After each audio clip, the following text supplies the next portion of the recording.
Buenas tardes a todos los participantes. El Centro Nacional de Secuenciación Genómica es un laboratorio de referencia a nivel nacional dedicado al desarrollo de asesoría de proyectos en las áreas de genómica, metagenómica y transcriptómica. Además, nuestro laboratorio está dotado con múltiples tecnologías para la prestación de servicios como identificación molecular de especies, secuenciamiento de genomas y transcriptomas de especies modelo y no modelo, metagenómica, metataxonómica y entre otros servicios relacionados con el procesamiento de macromoléculas biológicas. En nombre del CNSG, les agradecemos el aceptar la invitación para este encuentro virtual, que es el primero de una serie de webinars que se realizarán en el transcurso del año. El webinar de hoy es titulado Estudios de Diversidad Microbiana, que será presentado por el Dr. Juan Fernando Alzate Restrepo, director y fundador del CNSG. El doctor Juan Fernando es docente de la Facultad de Medicina de la Universidad de Antioquia. Es experto en el área de parasitología y cuenta con una amplia experiencia en biología molecular, genómica y bioinformática. Comparto en el chat la trayectoria profesional del profesor y los trabajos realizados en el centro por si desean conocerlos. La presentación tendrá una duración aproximada de 30 a 40 minutos y al final tendremos una sesión de 15 minutos para responder las preguntas que ustedes nos escriban en el chat. Agradecemos una vez más su participación. Queremos enviar un saludo especial a todos los inscritos de otros países como Ecuador, México, Perú y Estados Unidos y esperamos que sea de su agrado. Muy buenas tardes a todos. Muchas gracias, Juliana. Vamos a empezar voy a apagar la cámara de pronto para privilegiar el vídeo de la presentación y el audio. Como ya les contaba Juliana, pues la intención es compartir la experiencia que hemos acumulado estos años aplicando tecnologías NGS y bioinformática para resolver temas relacionados con seres vivos, en temas industriales, académicos, listo, y en general pues temas científicos. El tema que queremos tratar hoy es de los estudios de diversidad microbiana, listo, que el término ahora lo vamos a ver. Digamos que les proponemos es el de metataxonómica y vamos a mostrarles pues, yo creo que todos han visto que este tipo de trabajos han sido especialmente utilizados en bacterias, pero estos métodos se pueden aplicar a cualquier tipo de comunidad, incluso de eucariotas. A manera general, lo que pensamos pues, ver en esta charla, pues relativamente corta, pero pues, pensamos que lo suficientemente informativa, vamos a hablar primero una confusión que yo veo común en las personas que se acercan al centro, incluso en algunos artículos, y es qué son tecnologías metagenómicas y qué son metataxonómicas. Eso es importante que lo discriminemos porque son cosas diferentes y que nos pueden dar respuestas diferentes. ¿Listo? Nos concentraremos en metataxonómica y vamos a hablar, pues les voy a mencionar unas recomendaciones generales, listo, que de pronto pues a los que están empezando les van a servir más, pero a los que de pronto ya sean más avanzados también pues hay algunas recomendaciones interesantes que se pueden llevar para sus trabajos. No solamente recomendaciones de cómo se deben procesar las muestras, aunque en esto pues no voy a dedicarme mucho, pero hablar un poco de la parte digamos, molecular del desarrollo del experimento y luego de la parte analítica, ¿cierto? ¿Cuáles consideraciones son importantes que deben tener en cuenta? Y luego pues mencionar unos ejemplos, ¿cierto? Que siempre es bueno ver cuando uno aplica estas tecnologías a otras preguntas, entonces ver, ¿cierto? ¿Qué tipo de información podemos obtener? ¿Listo? Como les decía, pues voy a hablar más en detalle de procariotas, pero voy a mencionarles trabajos en eucariotas. Listo, la gran mayoría, de hecho esto empezó por allá en el año 2006-2007, cuando salió la primera máquina de 454, se vio pues que este tipo de trabajos podía mostrarnos algo que no se veía con ninguna otra tecnología, y en el último lustro tal vez hemos visto cómo se empiezan a dar los primeros pasos exitosos utilizando este tipo de estrategias con organismos eucariotas. Entonces, en el centro pues nos enfocamos en tecnologías ómicas basadas en ácidos nucleicos. listo, ya sea DNA o RNA. Y pensemos que esa carta, ¿cierto? Que tiene genómica, transcriptómica, metagenómica, metatranscriptómica, ¿cierto? Metataxonómica, pues de todo ese dossier, vamos a concentrarnos hoy en estos dos. Listo, los otros temas los vamos a tratar. Sabemos que hay mucho interés en la comunidad que quiere escuchar, digamos, cómo se pueden aplicar estas tecnologías. Pero hoy nos vamos a concentrar en metataxonómica, pero vamos a empezar hablando de esa diferencia que habría entre los experimentos metagenómicos y los experimentos metataxonómicos. Listo, con esta diapositiva pues quiero ilustrarles eso. Entonces, empecemos con metagenómica. Listo, entonces, cuando yo hablo de metagenómica me estoy refiriendo a un estudio genómico de una mezcla de individuos que suele ser indeterminada. Listo, el típico ejemplo de esto, yo tengo el suelo, el agua, ¿cierto? O una matriz biológica donde no sé cuántas especies hay.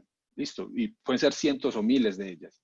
Y en ese experimento yo voy a reproducir la estrategia que se utiliza para hacer genomas de novo, donde se extraen las hebras de DNA genómico total, se fragmentan, se secuencian, y eso debe después ir a un proceso de ensamblaje. Listo. Esa grafiquita que ven ustedes ahí arriba en la parte superior izquierda, esos puntitos son contigs de un experimento metagenómico. Listo. De hecho, cada nube de puntos corresponde a diferentes organismos que estaban ahí, que se ven como clúster. Entonces, en un experimento de estos tipos shotgun, yo termino ensamblando fragmentos de los cromosomas de esos organismos que están allí. Y yo puedo establecer relaciones entre esos contigs, esos scaffolds, incluso puedo hacer una extracción de esos genomas. Entonces, esto claramente es un experimento donde yo estoy viendo no solamente un gen o unos pocos genes, sino que estoy viendo todo el DNA cromosómico ensamblado. Y luego, a partir de esa información, yo puedo hacer clasificación. Entonces, la gráfica que ustedes ven en el panel del centro es, en un experimento metagenómico, yo ensamblo esos contigs, ensamblo esos scaffolds, puedo clasificarlos y a partir de ahí yo puedo hacer un inventario de las especies que están allí. Siempre y cuando, pues pensemos en un experimento basado en DNA, yo traigo es DNA genómico, pues esos organismos sean de genoma DNA, entonces sean virus DNA, pues y obviamente procariotas y eucariotas. ¿Listo? Entonces yo puedo, a partir de esa información, hacer una clasificación y puedo ver un abanico muy amplio de organismos que estén allí presentes. Y digamos, esa representación de los cromosomas de esos organismos va a estar relacionada con la abundancia de los mismos ahí. Al tener fragmentos de los cromosomas, yo puedo hacer anotación. Pero yo puedo identificar regiones codificantes y puedo hacer una anotación de las proteínas hipotéticas que saldrían de allí. Y, por ejemplo, podría hacer reconstrucciones de vías metabólicas, que sería pues el final de esa diapositiva. Entonces, en un experimento metagenómico, es un experimento tipo Whole Genome Shotgun, yo ensamblo los reads, tengo contigo scaffolds y a partir de esos contigo scaffolds puedo obtener información genómica de esos organismos. Listo. Esa es metagenómica, que no va a ser lo que vamos a tratar hoy en detalle. Listo. Ahora, en la zona que ustedes tienen en lila en el fondo estaría el experimento metataxonómico.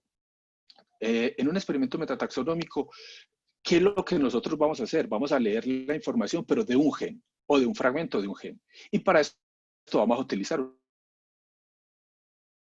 una PCR. Entonces, si la diferencia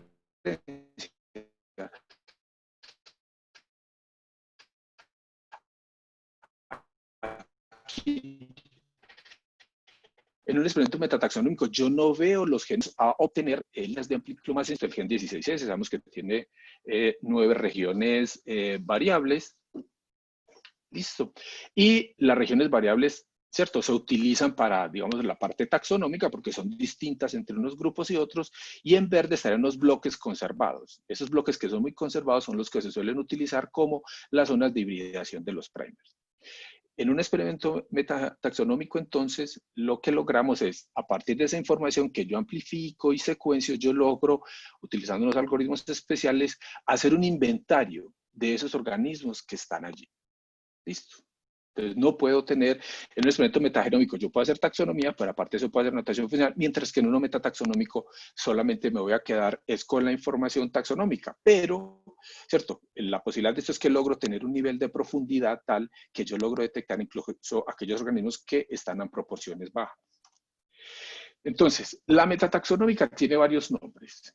Listo. Si ustedes van y buscan en inglés, vamos a tener metataxonomics, metabarcoding, metagenetics, listo, hay varios. Yo personalmente pienso que el que está más acomodado en este momento es el de metataxonómica. Ya hay varios artículos pues, que hacen referencia a este y digamos que ya la comunidad se está poniendo de acuerdo en que este posiblemente sea el que quede. Estos experimentos, pues ya habíamos hablado, están basados en PCR y pues para esto necesitamos unos primers, listo, porque lo que vamos a hacer es una PCR, entonces yo necesito unos primers. ¿Qué características debe tener ese primer?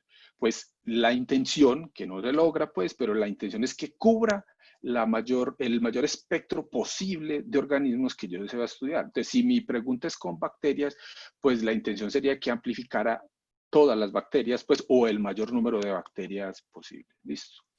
Esas muestras se someten a una reacción de PCR, como digo, se purifican y se preparan unas librerías que se llaman librerías de amplicones. Listo. Entonces yo tengo copias, ¿cierto?, de esos productos de PCR de los diferentes organismos que salieron allí. Listo. Esas librerías van a ser secuenciadas en instrumentos o en máquinas de secuenciamiento NGS. Listo. Hay, ya saben, pues yo creo que ya saben que hay varias en el mercado, pues sin duda alguna Illumina es la que domina este tema. Listo. Pero hay más alternativas donde yo podría secuenciar mis amplicones. Apenas ya tengo mis moléculas, debo pasar a una fase analítica. ¿Listo? Y esa fase analítica, ahí es donde entramos pues en el terreno de la bioinformática y aquí debo escoger. ¿Cierto? Ya hay varios programas, ¿cierto? Pues sin duda alguna, pues los más usados serían el Motur y el KIME, listo, pero hay otras alternativas como el NGRAS, Amplicon, hay más opciones, listo, pero debo escoger cuál es ese, digamos, ese pipeline informático. Vamos a hablar de esas cosas. Entonces, cuando yo voy a escoger el Amplicon, aquí casi que tengo que pensar en cuál máquina voy a hacer mi experimento. ¿Listo? Entonces yo puedo hacer experimentos con RID de 150, no los recomiendo mucho, pues, pero hay gente que los hace. Se pueden utilizar RIDs de 300 pardaces, por ejemplo, los que se hacen en las máquinas de MySeq, o en los secuenciadores de tercera generación como el PacBio, yo puedo amplificar y leer completo el 16S, ¿cierto? Donde perfectamente, pues, llegamos a leer las moléculas de 1500 bases. ¿Listo? Entonces yo debo escoger. Listo. Y esa selección tiene que ver con la máquina que yo voy a usar. Si yo voy por un Illumina MySeq, lo máximo que yo voy a poder leer son 300 bases, ¿cierto? Aunque puedo leer por ambos lados, ¿cierto? Lecturas pareadas. Podría leer perfectamente una molécula de 500, leyendo ambos extremos. Si voy por una máquina como un Novasec, pues en el Novasec lo máximo que leer son 150 bases. O si realmente mi experimento va a ser una plataforma de tercera generación como el PacBio, yo podría incluso leer el 16S completo más o menos de 1500 bases. Listo. Ya teniendo claro de qué tamaño va a ser el amplicón, que va a estar muy relacionado con el presupuesto, básicamente, porque vale mucho más pues, hacer este experimento en PacBio que en Illumina. Claro, en mi pregunta yo veo cuáles son esos grupos de organismos que yo debo utilizar. O sea, yo puedo tener unos premios relativamente genéricos por taxón, pero es muy complicado tener uno que me los cubra todo. Entonces yo debo seleccionar y a ver dónde está la respuesta. Aunque es muy frecuente utilizar marcadores ribosomales, el 16S, el 18S, el ITS, en el caso de hongos, esta estrategia también se puede aplicar a genes codificantes. Hay gente que ha hecho trabajo, sobre todo pues en sistemas marinos, donde se utiliza un fragmento de la citocromo oxidasa 1. Eso es un trabajo, es más complejo, de hecho no se utiliza solo un oligo, se suelen utilizar mezclas de oligos degenerados y yo puedo amplificarlo, listo. Pero sería técnicamente el mismo experimento, una librería de amplicones que debo someter a secuenciamiento. Bueno, pensando en los sistemas bacterianos, que posiblemente son los más estudiados, muy difícil pues hablar de eso en detalle, pues y seguro habrá opiniones divididas. Les recomiendo el artículo que están viendo ahí en la pantalla, es una revisión relativamente reciente de cuáles son los primers, digamos, primers de los más usados, listo. Ven que hay unos que son diseñados para arqueas, otros para bacterias, hay unos primers que intentan, ¿cierto?, abarcar ambos grupos. Estos primers, pues que son muy utilizados, el estos de acá del final, los últimos tres, miren que en general, pues los autores hablan de que puede haber una cobertura incluso del 90% de los grupos. Aquí hay que hacer la salvedad de que es el 90% de los grupos que están en la base de datos. Listo, todavía hay muchas bacterias que no tenemos ahí. Entonces, de esa diversidad conocida, entre comillas, que tenemos en las bases de datos, pues esos óligos nos darían una representación, digamos, casi mayoritaria. Ahora, cuando yo voy a hacer estos análisis y me voy por una plataforma de Illumina, la plataforma de Illumina no me alcanza a leer el gen 16 completo. Listo. Les decía que uno puede trabajar incluso hasta con fragmentos de 490, 500 pares de bases. Entonces, yo debo seleccionar cuáles regiones variables voy a utilizar en mi trabajo. Listo. Entonces hay gente que utiliza la región variable 4, la región variable 3 y la 4. Listo, hay gente que defiende la 6. Listo, hay una lista, pues. Al principio se empezó trabajando más con la V1, ¿cierto? V1, de la V1 a la V3. Listo, yo creo que ya no se usan tanto.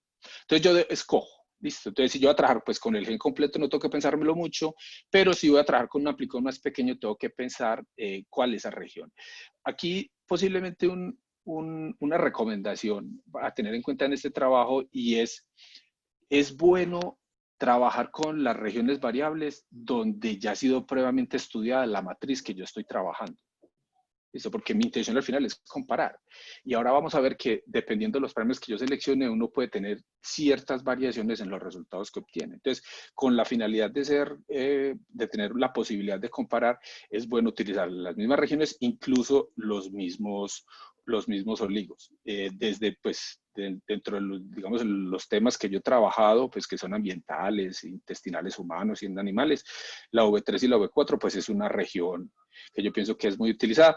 Hay gente pues que se va solamente con la región variable 4, pues aquí sí quería decirles que en el caso del MAISEC te sale exactamente, te vale lo mismo el experimento, si haces V4 o si haces V3, V4.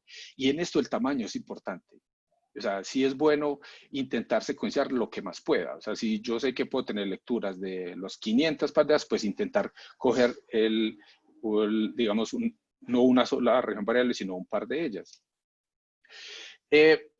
Cuando yo selecciono los primers, estoy introduciendo un sesgo. Listo, es inevitable. Listo, pero no es pues como para, o sea, digamos, para ser terroristas y pesimistas, pues definitivamente hay un sesgo, pero la tecnología pues sigue siendo válida. ¿Cuáles son esos sesgos que yo quiero que tengan en consideración? Entonces, el primero es que cuando voy a clasificar, listo, esto que ustedes ven acá en la figura de la izquierda, esas barras, aquí estamos comparando la región V3, es un trabajo que hicimos hace mucho tiempo, la región variable de la 1 a la 3 y de la 6 a la 9, y vemos el éxito que tenemos en clasificar nuestras lecturas a dominio, ¿cierto? Dominio. Luego a categoría Phylum, clase, orden, y vemos cómo va bajando. Listo. Cuando ya llega, esta es una matriz muy especial, de hecho muy poco estudiada, que sabemos que es rica en especies nuevas, vemos que el poder de clasificación se reduce por debajo del 60%. Listo. Entonces, y aquí, ¿esto por qué ocurre? Listo, pues no solamente porque el organismo sea nuevo, eso pues sin duda ahí hay un peso, pero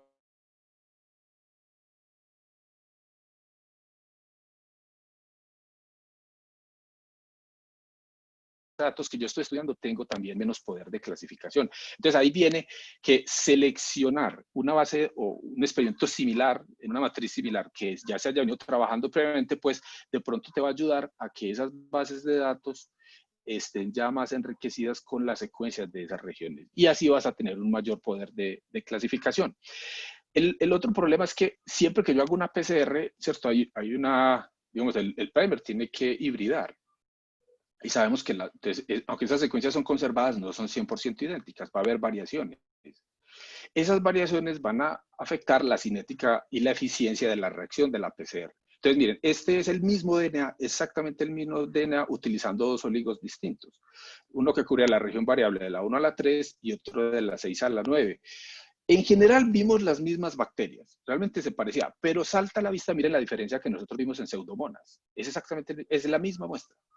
Entonces, mientras que con una pareja obtuvimos una gran representación de Pseudomonas, de hecho siendo el organismo dominante, en el otro seguía siendo uno de los organismos top, pero estaba con una representación mucho inferior. que estaba por debajo de la otra. Entonces, ¿qué es interesante aquí? Pues que quisiera que se llevaran. Es siempre que utilicemos una pareja de primers va a haber unos sesgos donde unas bacterias se van a ver favorecidas y otras desfavorecidas. Incluso algunas no van a amplificar. Entonces, es un problema así, pero si yo utilizo todas mis muestras exactamente con los mismos primers o estoy comparando con otros trabajos que utilizaron los mismos primers en condiciones experimentales similares, pues digamos que el experimento podría ser más comparable. Listo. ¿Cierto? Al disminuir o al quitar el sesgo de utilizar unos primers u otros. Listo. En el caso específico, este es un experimento muy interesante también que hicimos hace mucho tiempo, es cuáles son las bacterias que yo logro ver con un experimento metataxonómico y con un experimento metagenómico. ¿Listo? Entonces, del universo de organismos que detectamos con el, digamos, con el 16S, pues eran muchos más. O sea, las librerías de Amplicone nos van a permitir ver muchísimas bacterias, incluso aquellas que estén a proporciones más bajas. Mientras que el metagenómico, como yo tengo que ensamblar, yo solamente voy a ser capaz de ensamblar aquellos organismos que están como dominantes y que aportan suficientes secuencias para que el ensamblador pueda reconstruir los contextos. Listo. Entonces, la M representa el experimento metagenómico y la R16 es el experimento de librería de Amplicon del 16S. Entonces, miren, de los grupos que nosotros logramos detectar con el experimento metagenómico, más o menos una cuarta parte no aparecían en el experimento de 16S. Entonces, en el experimento metagenómico sabíamos que eran muy abundantes, pues porque logramos ensamblar parte de sus genomas. Pero, ¿por qué no salían en el experimento de 16S? Pues fuimos a revisar, resulta que eran unas especies nuevas y donde vimos que había problemas de alineamiento de los primers. ¿Listo? Entonces, este es un experimento extremo con una matriz andina, pues, muy especial, también rica en grupos o especies nuevas, pero aquí nos muestra lo que puede pasar o una de las consecuencias, digamos, en el nivel más extremo, de cómo el sesgo de los primers puede evitar pues, que veamos, en este caso, una cuarta parte de los organismos incluso dominantes que estaban allí. Listo. Cuando yo me decido a trabajar por una región variable, este es un ejemplo, este es un artículo muy bueno que salió en el 2016 utilizando PacBio, que utilizan PacBio y comparan cuando se trabaja solamente con la región variable V4.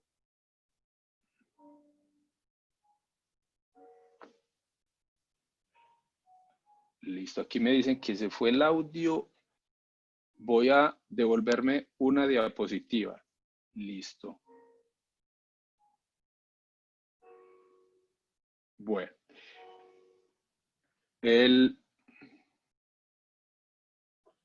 Segundo aquí. Listo. Me dice que se fue hace un rato. Entonces vuelvo y les cuento aquí lo de los primers. Entonces les decía, a ver, la selección de los primers, podemos ir a la literatura, hay gente que se encarga de hacer las revisiones y de hacer evaluaciones in silico y wet lab, y ahí yo puedo tomar una decisión informada de cuál sería para mi matriz específica, si yo lo que aguas, ¿cierto? Aguas potables, aguas residuales, suelos o un residuo industrial, ¿cierto? Microbiota intestinal humana. Entonces yo voy y busco cuál sería digamos, un trabajo previo donde se vea, digamos, la validación o la potencia que tienen esos planes para detectar los diferentes grupos taxonómicos. Listo. Bueno, cuando seleccionamos esas regiones variables, hay varias consecuencias pues, que pueden tener sobre nuestros resultados. Pues la primera es el éxito en la clasificación de las secuencias. Listo, el éxito. Entonces, en esta gráfica tenemos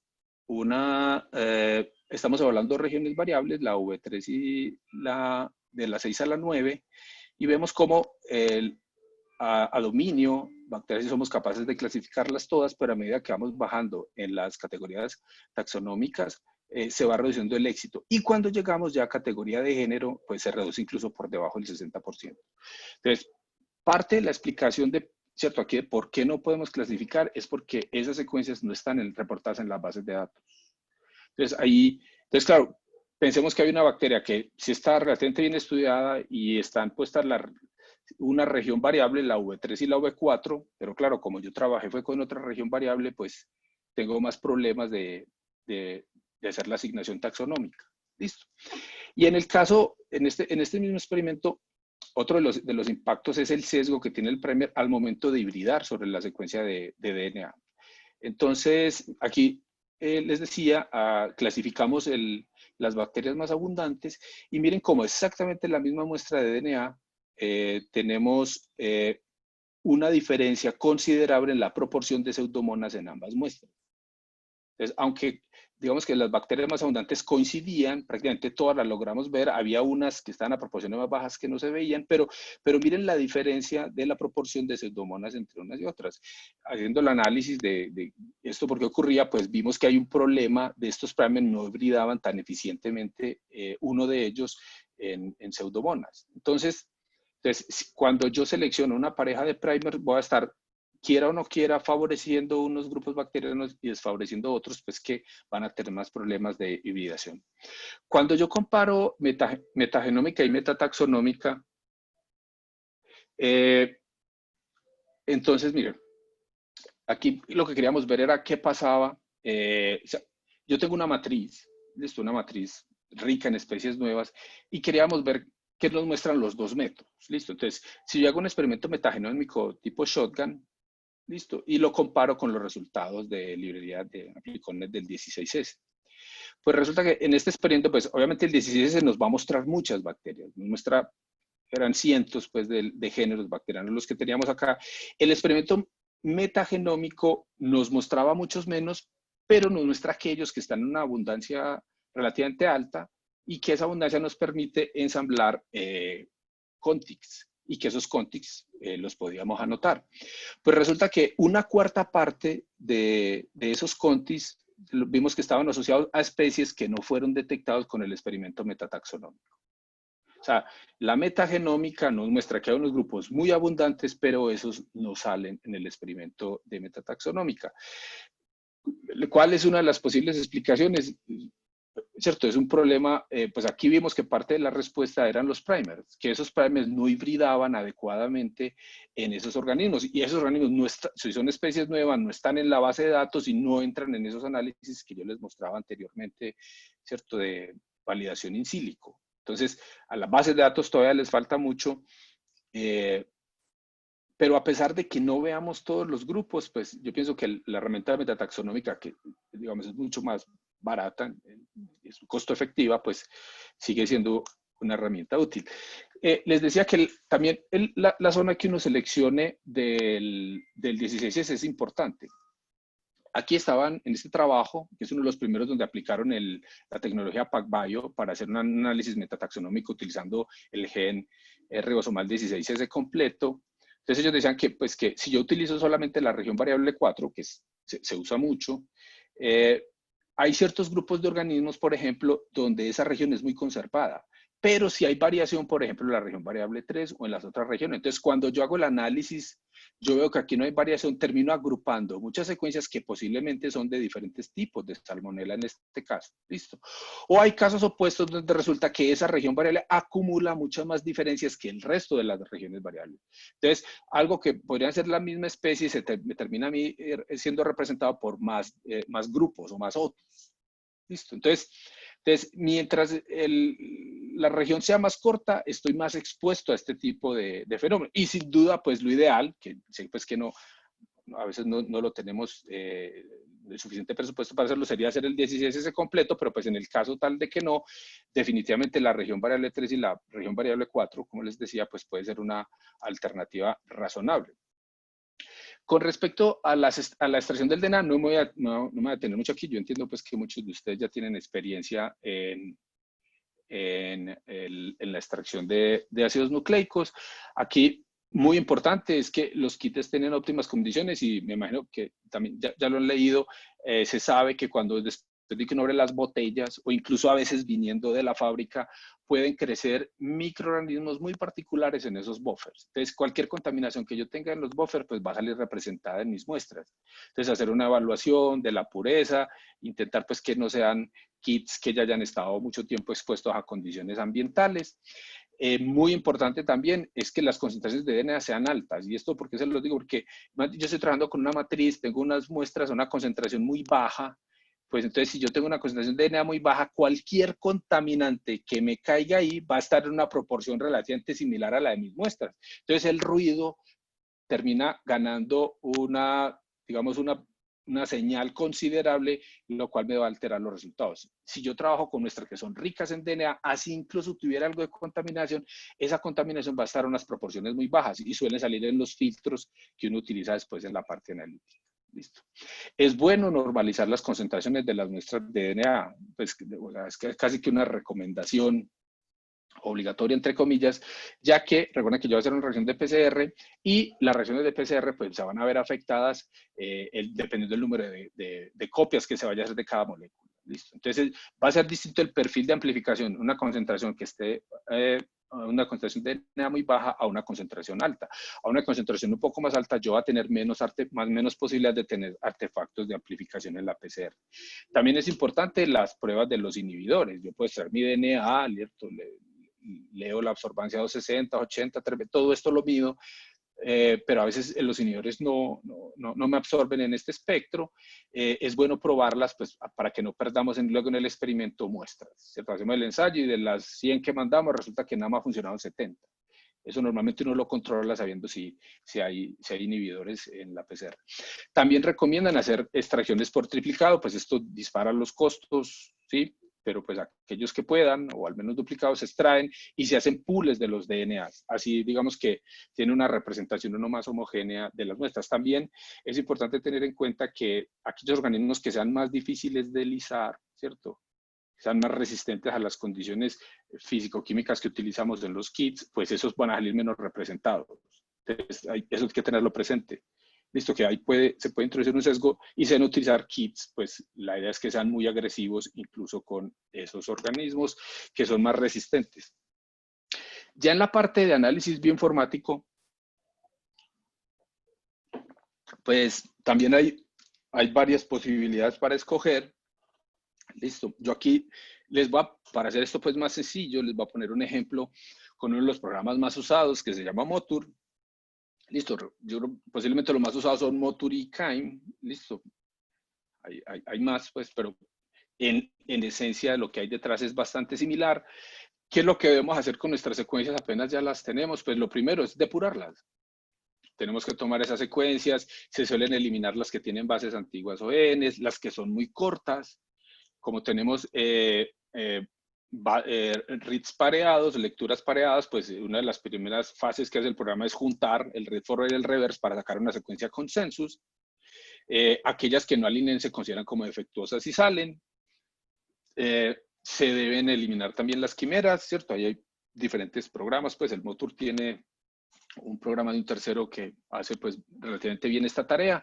Y aunque no se ve mucho en los artículos, es muy recomendable, incluso antes de empezar a trabajar, a hacer una limpieza por calidad.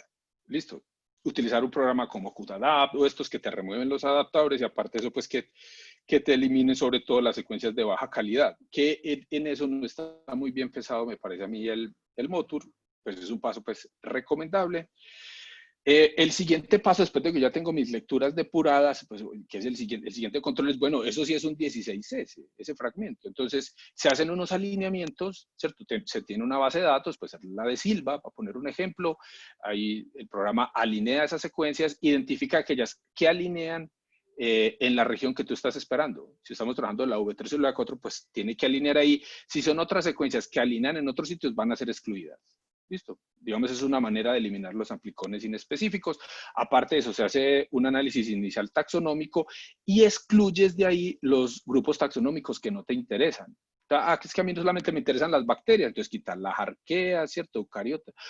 Yo quiero quedarme con las bacterias y las arqueas, que si algo se cuela. Entonces yo elimino mitocondria, cloroplasto, ¿cierto? U otras secuencias de origen eucariótico. Después de haber ejecutado esos pasos, pues viene la construcción de los otus o los motus, ¿cierto? Que sería pues como el término más recomendado porque son otus moleculares. Esos otus, pues ahí viene el programa, hace unos alineamientos y calcula unas ¿cierto? Unas matrices, y se suele tener como número mágico el 3%. Lo que pasa es que esto también es un poco artificial porque es distinto el 3% de un fragmento de 1500, de uno de 500 o de uno de 280.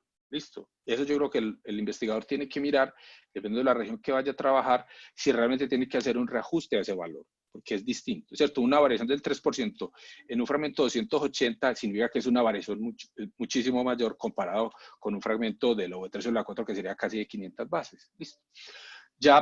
Apenas tengo mis OTUs, se hace una asignación taxonómica, ¿cierto?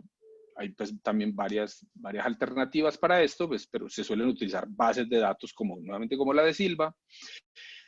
Como en todas las librerías no vamos a tener el número mismo de amplicones, o después del proceso de depuración se van a alterar esas cantidades.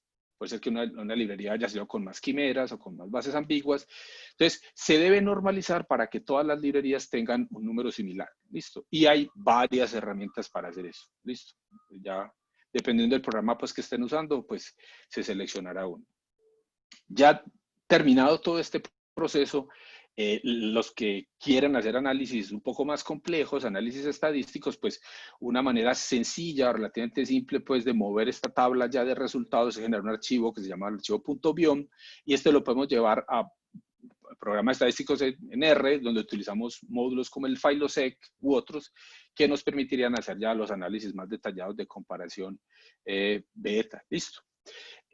Los análisis más usados, que les mencionaré pues algunos, tenemos los análisis de diversidad alfa. Listo, estamos viendo, ¿cierto?, cómo es esa comunidad dentro de una muestra, o yo voy a comparar diferentes muestras, diferentes localidades, ¿cierto?, o en el tiempo. Listo, entonces allá puedo hacer otras comparaciones que sean análisis de diversidad entre los diferentes grupos. Listo. Después de contarles todo esto, quisiera recomendarles de pronto este artículo, ¿cierto? Porque uno en estas charlas oye muchas cosas y uno queda como en más dudas. Miren, ahí en Applied Environmental Microbiology sale este artículo que hablan de todos esos problemas, o digamos que las diferentes versiones que hay de protocolos para hacer esto. Y ellos hablan de intentan sacar un consenso de buenas prácticas. Listo. Entonces, muchos de los temas que les he mencionado están ahí, incluso algunos más. Ahí yo pienso pues que pueden consultarlo en más detalle. Bueno, y ya para ir a los ejemplos, entonces, preguntas sencillas. Listo, vamos a resolver unas preguntas sencillas. Entonces, vamos a empezar con bacterias. Yo quiero hacer un inventario de las bacterias que están en una muestra. Listo. Vamos a hacer una cosa relativamente sencilla. Entonces, esos inventarios deben ir anclados a una pregunta de investigación. Entonces, es muy importante revisar la literatura previa. Es bueno saber uno qué espera encontrar ahí. Es cierto, porque eso habla de qué tan preparado estás para la respuesta. Listo. Si realmente entiendo cuál es el sistema y qué es lo que yo esperaría encontrar ahí. Y cuando vamos a hacer este tipo de análisis, pues lo que ustedes ven ahí listo, les tengo ahí las bacterias de colores, ¿cierto? Las figuras, pero piensen que, sobre todo los que trabajamos en matriz, pues esto se suele aplicar a matrices ambientales, pues, pero o muestras complejas, heces, aguas, ahí hay una mezcla de organismos, es inevitable que esté ahí. Entonces, siempre que yo haga este experimento, tengo que contar con que esos organismos van a venir ahí. Y tengo pues que estar preparado pues para eliminarlos. Luego que yo hago mi experimento, recaigo en una estrategia que suele ser filogenética, ¿cierto? Algunas de estas herramientas utilizan estrategias filogenéticas modificadas para poder hacer esa clasificación. Entonces les decía unos ejemplos de trabajos pues, que hemos hecho acá en el centro. Por ejemplo, a nosotros nos llama mucho la atención ¿cierto? Colombia es un país que tiene muchos, pues las tasas de parasitismo intestinal son altas. Más de la mitad de la población pues da positiva. Y queríamos saber, en una ciudad como Medellín, donde nosotros estamos, una ciudad pues, de más de 2 millones de habitantes, ¿qué pasa en los niños que están parasitados? Listo. Para la fecha pues que hicimos esto no había mucha información. Entonces, en un típico trabajo esto que hicimos, cogimos los niños, los cogimos por grupos, listo, y pues comparamos índices, ¿sí? ¿Cierto? Aquí recuerden que cuando yo hago estos análisis, hay unos índices que se llaman de riqueza. Entonces, en riqueza está el chao, listo. Está las especies observadas, listo. Esta figura aquí, en este panel B, estamos viendo en estos dos plots la riqueza de especies que observamos en los niños controles, aquellos que tenían un parásito que se llama Cryptosporidium, Notoyardia, y aquellos que llevaban helmintos, ¿cierto? Que los helmintos, en este caso, pues eran sobre todo ascaris y tricocéfalos, y normalmente pues iban acompañados de protozoos, pero aquí lo que vemos es que en esos niños, miren, uno ve que hay un aumento de la riqueza de especies. O sea, yo puedo comparar y ver, entonces, ¿qué tantas especies tengo yo en las muestras? Pues en esta pregunta específica veíamos que el hecho de llevar esos nematos en el intestino, pues nos subía esa riqueza. Ahora, índices de diversidad como el de Shannon, aquí no vimos una variación tan clara. Listo, de hecho, esto aquí no vimos una asociación estadística. Y cuando yo voy y miro la estructura de la comunidad, que es otra de las cosas, pues, digamos, de lo interesante que me muestra esto, es cómo están compuesta esa comunidad bacteriana. Veíamos, miren este perfil del control, donde habían muchos bacteroides en los controles. Listo. Esto, pues, es común en un humano sano, pues, occidental. Pero aquellos que tenían los helmintos y los nematos, veamos cómo se disminuía la proporción de bacteroides y se aumentaba la azul clarita, que sería la de Prebotel. Entonces este trabajo que nos muestra pues que hay cambios, ¿cierto? Hay más especies, pero también podemos ver cuáles son esas especies que están viendo favorecidas o desfavorecidas. Esto es digamos, una observación relativamente sencilla. De ese trabajo no voy a mencionarles más. Aquí tenemos otro, este es con blastocistis. Este es un bichito muy particular que cuando se describió hace más de 10 años dijeron que eso era un patógeno horrible, y ya después dijeron que eso no era un patógeno, y ya ahora están que sí, que no, pero nosotros queríamos ver qué pasaba en niños también cuando estaban parasitados con el blastocistis, qué pasaba con esa comunidad bacteriana, pues porque ya más o menos sabemos a qué se parece una comunidad bacteriana sana, pues intestinal. Entonces, miren, este es un análisis digamos, de agrupamiento, donde vemos el rojo estarían los niños que estaban negativos a los protistas, ¿cierto? Aquí evaluamos aquellos controles negativos de los que tenían blastocistis, Entamoeba coli o Endolimas nana, y miren cómo hay un patrón de segregación con los azules. O sea, aquellos que llevan cualquiera de estos parásitos, pues tienen cierta agrupamiento, se ve una separación en los dos ejos. Cuando miramos cuál era el agente, si es blastocistis, aquí ya no veíamos tan claro el patrón, pero sí vimos una diferencia importante, es que hay un cambio en esa estructura de la comunidad dependiendo de si llevo o no llevo el parásito. Listo. Entonces, estos análisis, ¿qué es lo que nos están mirando?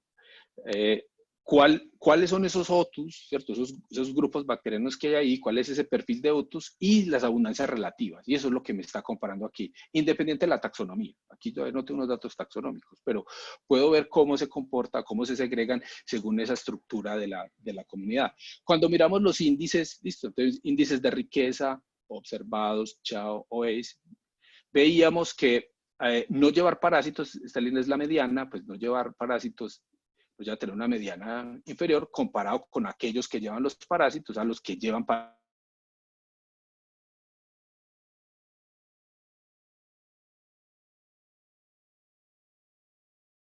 diferentes especies bacterianas. Y cuando va, pues aquí veíamos que no encontramos unas diferencias estadísticamente significativas. Listo. Realmente aquí vimos más el fenómeno que era similar al que habíamos visto en el trabajo anterior. El siguiente análisis que quisimos hacer, pues, y que quiero mostrarles aquí, otra de las cosas que se puede hacer con análisis de microbiota intestinal es, yo puedo normalizar los datos de cuáles son esas proporciones por grupos definidos. En este caso, nosotros, uno de los hallazgos pues, importantes, se lo seleccioné, es con una bacteria que se llama Akkermansia, que es una bacteria muy deseable, ¿cierto? Es de las que queremos tener en el intestino, está asociada con un montón de cosas buenas y está desaparecida en un montón de cosas malas, ¿cierto? Un montón de enfermedades. Entonces, queríamos ver qué pasaba con la Akkermansia y qué pasaba con la Prevotella. La Prevotella ha sido una bacteria que en varios trabajos ha sido asociada, pensemos que es como amiga de los parásitos, o por lo menos ciertos tipos de Prevotella. Entonces, ¿qué comparamos en estos dos plots? Miren, podemos establecer y vimos que hay una diferencia estadísticamente significativa entre los controles, que son la abundancia relativa de las prevotelas, y en el caso de las Akkermansias, pues vemos cómo en blastocistis prácticamente está depletada la Akkermansia. Entonces, aparte pues de demostrar esto que les decía de cuáles bacterias están, yo puedo, con los datos normalizados, establecer unas relaciones ya cuantitativas relativas entre los diferentes grupos. Este es otro trabajo pues, que hicimos evaluando cuál es la comunidad microbiana en lodos que vienen de plantas de tratamiento de agua residual. Este es un trabajo pues, hecho acá en la ciudad de Medellín. Y más o menos siguiendo la misma estrategia, uno puede ver cuál es la dinámica poblacional. Listo, pero cuál es la dinámica de las abundancias de los diferentes fila que encontramos en esos lodos. Los lodos venimos estudiando pues ya desde hace más de 8 años, pero yo puedo tener una idea en el tiempo de cómo se va comportando la comunidad a medida pues que avanza el tiempo, ¿cierto? Esto es otra posibilidad, pues digo, muy interesante, el análisis de microbiota, ya que normalmente los trabajos son hechos como a un corte y en un momento puntual, pues se valora más que yo pueda ver el fenómeno en el tiempo y normalizando los datos, pues tenemos digamos, la posibilidad de hacer esto de manera relativamente sencilla. Ahora, con otros modelos, por ejemplo, con eucariotas, les decía pues que hacer inventarios en una muestra, sobre todo pues en muestras complejas, no solamente qué bacterias hay, sino qué otros organismos hay ahí. Esto es un trabajo muy interesante. Este es, por ejemplo, utilizando, esto también funciona muy bien, utilizando unos primers para el ITS, que de hecho son prácticamente los mismos que se utilizan cuando uno tiene una cepa aislada y la va a hacer taxonomía. Haciendo librerías de ITS, se pueden hacer un análisis de la diversidad de los hongos. En este caso, les traigo un ejemplo de un queso. ¿Listo? Entonces, cómo una técnica de estas puede permitirme a mí comparar cuál es esa comunidad fúngica en quesos. Listo. Pues, lo aplica el mismo para ambientales. Y este trabajo, aquí, este es un poco más complejo de analizar. Estos son trabajos hechos ya en muestras marinas. Nosotros hemos hecho...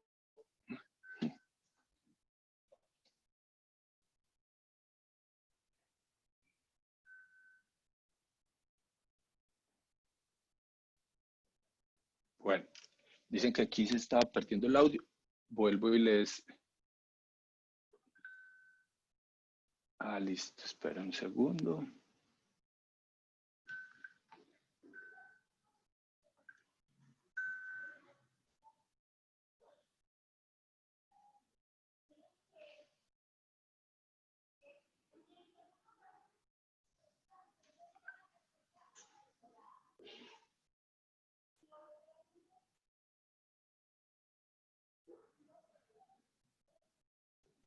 Hola otra vez. Espero pues que ya se haya restablecido la comunicación.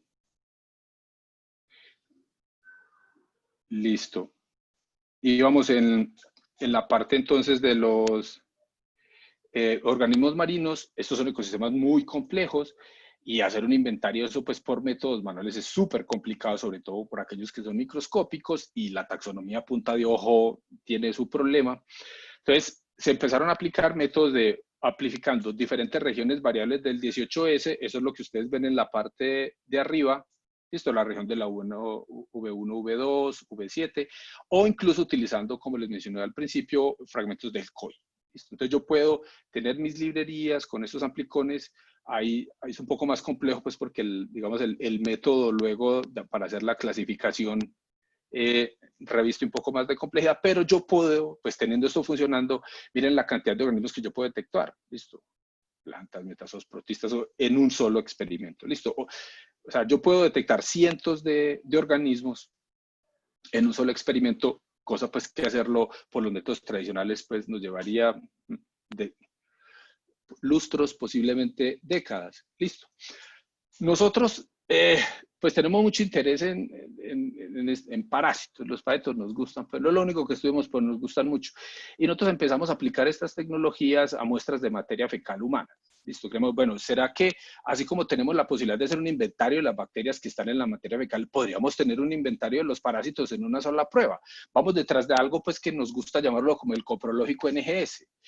Esto hemos probado pues varias parejas de primers y hemos tenido unos buenos resultados con unos del 18S. Miren, aquí se los estoy mostrando, pues cuando uno hace las librerías se cuelan bacterias. Esto, las bacterias son más del 90% del DNA que está ahí, es imposible librarse de ellas, pero a pesar de que están esas bacterias a esas proporciones tan altas, empezamos a detectar, ¿cierto?, los parásitos que nos interesan. Otros, aquí vemos Entamoeba harmani y Blastocystis. Listo. Aquí, este es la otra cosa interesante de mencionar acá. Hemos hecho, pues, no muchas, pero hemos hecho algunas pruebas y lo que estamos viendo es que la sensibilidad de esto supera con creces la del microscopio, incluso un microscopista entrenado. O sea, tenemos en muchos casos donde vemos, no sé, el doble de los parásitos que se podrían detectar por una técnica tradicional microscópica. Y esta misma técnica la hemos utilizado en aguas. Nos interesa mucho ver qué es lo que está pasando en las aguas, sobre todo en zonas rurales. En Colombia, pues ya sabemos que en la zona rural, muchos sitios donde la gente toma agua prácticamente directa del río. Y esa biodiversidad no ha sido explorada. Y sobre todo, pues sería bueno saber qué es lo que hay, a qué se está exponiendo la gente. En este experimento, miren ustedes con el 18S, miren la cantidad de grupos. Vemos apicomplexa, ciliófora, listo, platelmintos, nemátodos, blastocystis, también detectamos algunas secuencias, listo. O sea, la posibilidad que hay detrás de estos métodos de hacer esos inventarios, pues yo creo que salta a la vista. El problema, pues, o con lo que estamos lidiando nosotros ahora es con la construcción de cuáles serían esas herramientas informáticas que debemos tener a punto para que esto se haga pues de manera rápida y confiable. Bueno, ya terminando, se nos alargó un poquito más esto de lo que esperábamos. Espero no haberlos aburrido, pero en resumen, pues, muy importante, quiero que se lleven que la metagenómica no es sinónimo de metataxonómica. Listo, de hecho, la mayoría de la gente que va a empezar en esto realmente lo que necesita es un experimento metataxonómico y la diferencia en los costos es significativa. Listo. Es muy importante prestar especial atención a la extracción del DNA, sobre todo evitando la contaminación. Como estas técnicas son tan potentes, o sea, si yo le estornudo encima al tubo, ahí salen mis bacterias también. Listo. Entonces, es muy importante controlarlo al máximo. Posiblemente sea imposible, pues, sobre todo en salidas de campo, pues, que son, pero intentar hacerlo bien y estar preparado al momento analítico de detectar esas cosas que consideremos que pueden ser contaminación. Sin duda, seleccionar bien los primers y las bases de datos que se van a utilizar. Y pues si uno no es experto en estos temas, posiblemente guiarse por otros trabajos en buenas revistas, ¿cierto? Revistas Q1, gente que ya lleve más tiempo, pues puede ser una buena, digamos, un camino más sencillo a seguir. En el análisis bioinformático no hay que despreciarlo. Y dependiendo lo que, si son amplicones de 150, de 300, o si yo me decido por Paraguay, yo tengo que tener presente qué es lo que voy a hacer y escoger uno de los métodos. Si uno tiene mucho tiempo, puede utilizar dos y compararlos, sí, pero eso suele llevar demasiado tiempo. Y yo creo que hay programas lo suficientemente robustos como para que con cualquiera que vos elijas vas a tener un muy buen trabajo. Listo. Y para aquellos que quieran hacer comparaciones, digamos, más robustas o análisis más complejos, estos programas como el Kime o el Motur puede ser que se queden un poco cortos, entonces posiblemente necesiten ir a programas complementarios, pero hay unas suites grandes en paquetes estadísticos como el R. Gracias a todos por la atención. Ahí disculpan pues por problemas de internet que tuvimos, que han sido frecuentes últimamente y agradecer pues no solamente a ustedes, sino a todas las personas del centro, que muchos de estos resultados que les estoy presentando acá pues son parte del esfuerzo que le han puesto a sus tesis o a los trabajos que hemos hecho. Bueno, muchísimas gracias. Yo creo que si Juliana nos selecciona unas preguntas, podemos contestarlas.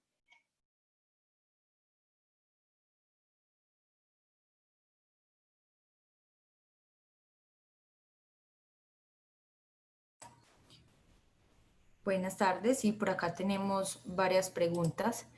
La primera es, ¿cómo podríamos llegar a crear primers degenerados que garanticen la identificación de diferentes tipos de procariotas?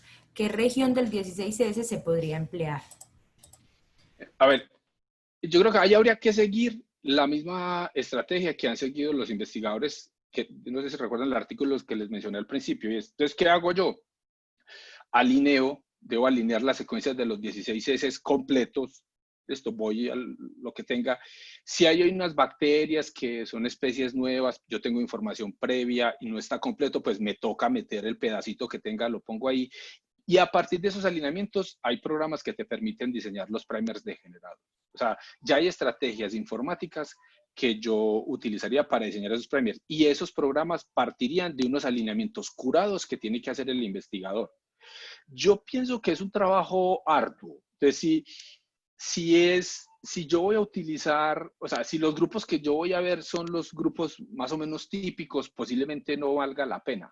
Ahora, si lo mío es una matriz muy especial, tremendamente especial, muy poco representada en la base de datos, entonces posiblemente sí necesito hacer un análisis de este tipo, pero yo debería partir de unas secuencias previas. Entonces se necesitaría de alguna manera tener unas secuencias previas para arrancar con ese alineamiento. Listo, otra pregunta sería si hemos realizado experimentos de metabarcoding utilizando la tecnología Mindlon. No me suena. A ver, nosotros de metabarcoding hemos hecho. Hicimos unas pruebas con COI que no nos funcionaron muy bien en unos ecosistemas marinos. Lo que más hemos usado en diferentes muestras es 18S. Y digamos que ahí en ese hemos tenido unos resultados pues razonablemente buenos, desde muestras marinas, aguas dulces y microbiota humana.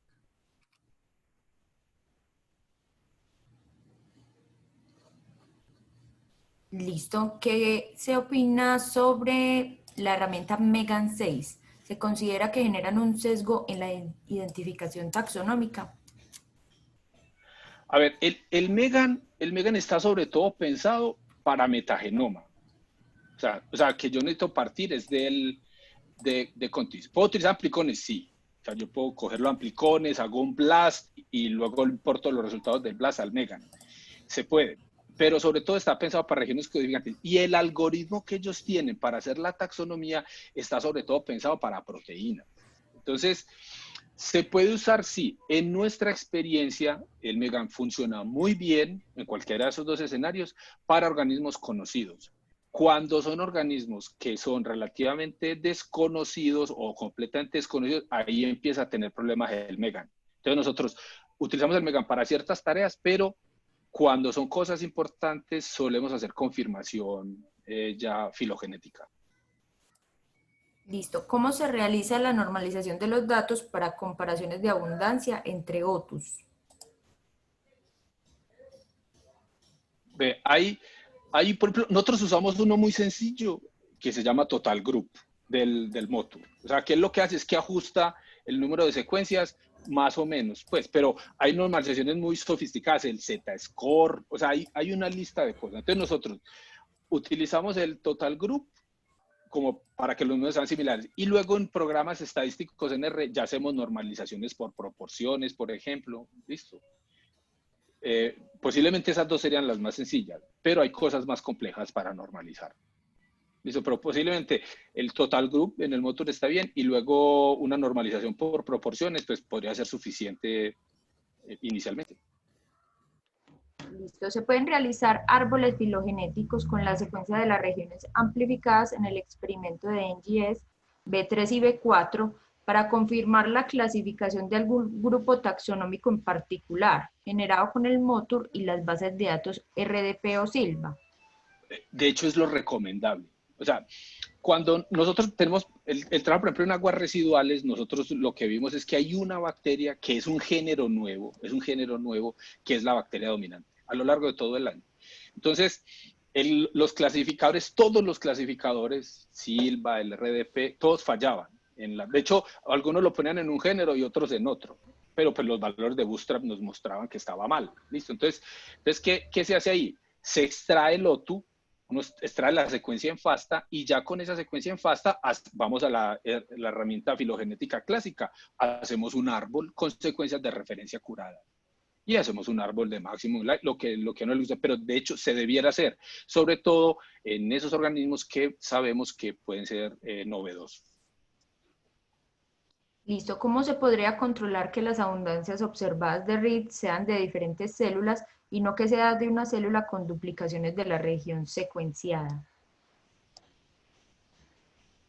Esa pregunta es muy buena y no hay una respuesta para eso. O sea, el número de copias del gen 16S en las bacterias varía.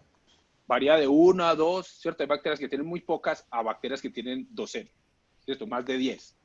Entonces, ¿eso qué implica? Que cuando yo hago el análisis de las secuencias por abundancias, aquellas que tengan mayor número de copias del 16S van a tener una sobreestimación en secuencias. Entonces, tanto el Motur como el Kime tiene herramientas para usted hacer esa normalización. Entonces, usted lo podría controlar si usted considera que es necesario. ¿Listo? Porque no en todos los casos es necesario. Si yo estoy comparando todo, es la misma matriz en el tiempo, así yo normalice o no normalice, el resultado va a ser el mismo, porque el hecho de que suba o baje en las poblaciones de las bacterias, como son los mismos primers y es el mismo sistema, pues no va a tener un impacto mayor. Pero realmente en ciertos casos se debe hacer y ya hay herramientas que controlan el copy number del 16. Ahora, ¿para qué bacterias está esa información disponible? Para las bacterias cultivables, ¿cierto? Para las ultramachacadas.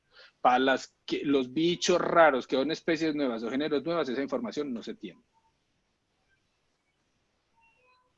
¿Tienes algunas consideraciones para análisis de matrices de suelo en sistemas agrícolas? Pues, a ver, no, yo creo que lo primero es hacer un experimento. Yo creo que estas cosas arrancan es con hacer un experimento de prueba. O sea, yo creo que hasta que uno no lo hace la primera vez, uno no como que no aterriza la idea de eso. Yo recomiendo, pues a mí me dicen, yo les recomiendo un experimento que no sea muy costoso, un V3, un V4 y unos oligos genéricos. Hay un par de oligos, pues, que uno escoge unos u otros y funciona muy bien. Y a partir de ahí ya empiezo a tener una idea. Hay que tener en cuenta que los suelos, salvo que sean suelos muy contaminados, la diversidad es altísima. Miles de otros, ¿cierto? O 2, 3 mil otros. O sea, es una diversidad alta. Entonces, es importante. Y fuera de eso, en suelos andinos, eso es rico en bichos que no son clasificables. Entonces, de pronto, hacer un experimento de estos y como un piloto, pues yo creo que es lo mejor que uno puede hacer como investigador para irse preparando. Listo. Otra pregunta es si hay algún sesgo en la asignación y clasificación taxonómica cuando se hacen análisis de datos metagenómicos ensamblados o no ensamblados.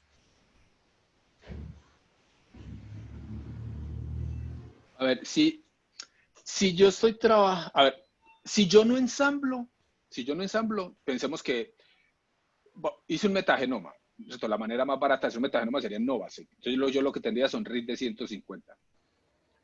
Los reads que se suelen clasificar, o sea, uno para clasificar los reads, pues aquí lo que vas a hacer es un BLASX, porque BLASN no te va a servir de nada. O sea, es un BLASN con una matriz de estas y la hace y el 90% perfectamente de la ecuación no le da hit. Entonces, lo que haces es que haces unos BLASX.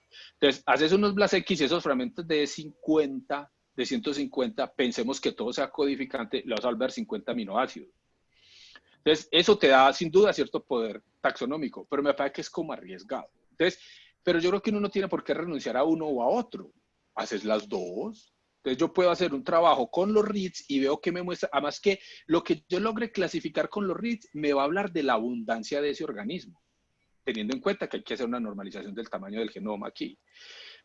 Pero si yo ensamblo y lo que luego tiro al Megan son los contigs ensamblados, ahí voy a tener posiblemente una taxonomía más fina, porque ya no va a tener un 50 aminoácidos, sino que va a tener las proteínas completas. Y de hecho yo podría extraer esas proteínas para hacer árboles. Entonces yo creo que no habría que renunciar, yo haría las dos. Listo, entonces en uno tengo las abundancias, pero puede ser que tenga menos poder de clasificación, más resolución. En el otro puede ser que pierda la abundancia relativa de esos organismos, pero va a tener ya secuencias codificantes completas que me permiten tener una mejor taxonomía. Listo, otra pregunta es si tenemos experiencia en la identificación de nanobacterias, ya que hoy en día corresponden a la mayor población del microbioma, filo CPR. Esa respuesta no la tengo. No, no lo hemos mirado. Yo, pero a ver, digamos que como funciona esto, lo que habría que hacer es seleccionar bien los primers. Seleccionar bien los primers, ver que esos grupos estén y volvemos a la misma. Y la base de datos, estar seguros de que esos otros grupos que yo estoy buscando ahí tenga la base de datos adecuada. Si no están, tampoco es un problema. Pues uno puede hacer bases de datos propias, pues. Lo que pasa es que eso lleva mucho tiempo.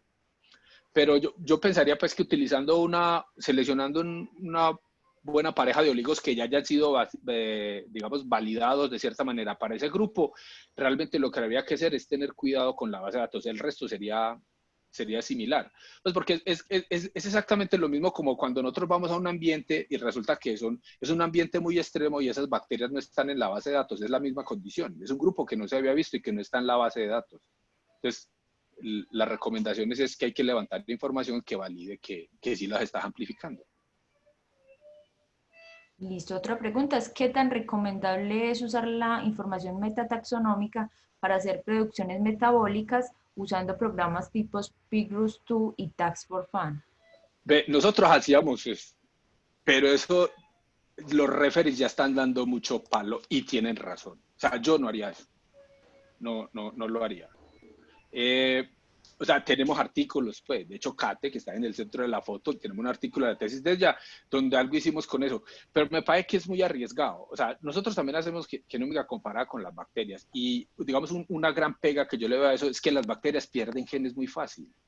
Entonces, claro, vos puedes hacer esa inferencia, pero puedes estar, digamos, sobreestimando la realidad, porque puede ser que esos genes realmente no están ahí. Y tampoco tiene mucho sentido cuando son bacterias que ni siquiera tienen genomas de referencia, o una bacteria que de un género hay un genoma de referencia con una especie tipo. O sea, yo creo que realmente no vale la pena. Yo creo que es el momento, han bajado los costos lo suficiente y las herramientas están lo suficientemente buenas como para irse más bien con metagenómica, en vez de hacer inferencia metabólica con Picrus u otro programa como ese. Listo, análisis de rarefacción sería importante para evaluar la representatividad del muestreo. Sí, ese hace parte de los controles de calidad. Yo creo que ese no lo puse y gracias por mencionármelo, pero siempre está. Entonces uno hace un estimador de cuál es la cobertura de las especies teóricas, pero siempre se hace. Todos esos programas lo hacen.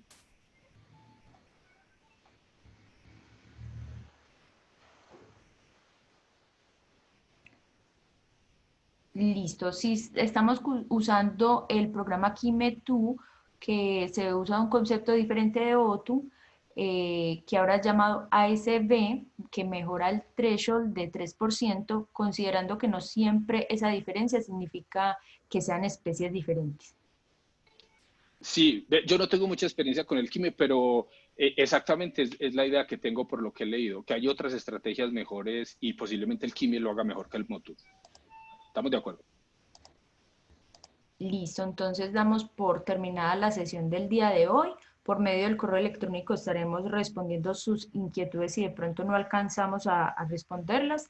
También responderemos todas las dudas relacionadas con nuestros servicios. Les vamos a enviar el portafolio a quienes así lo deseen y la programación de los siguientes webinarios. Les agradecemos mucho por la participación y un feliz resto de día.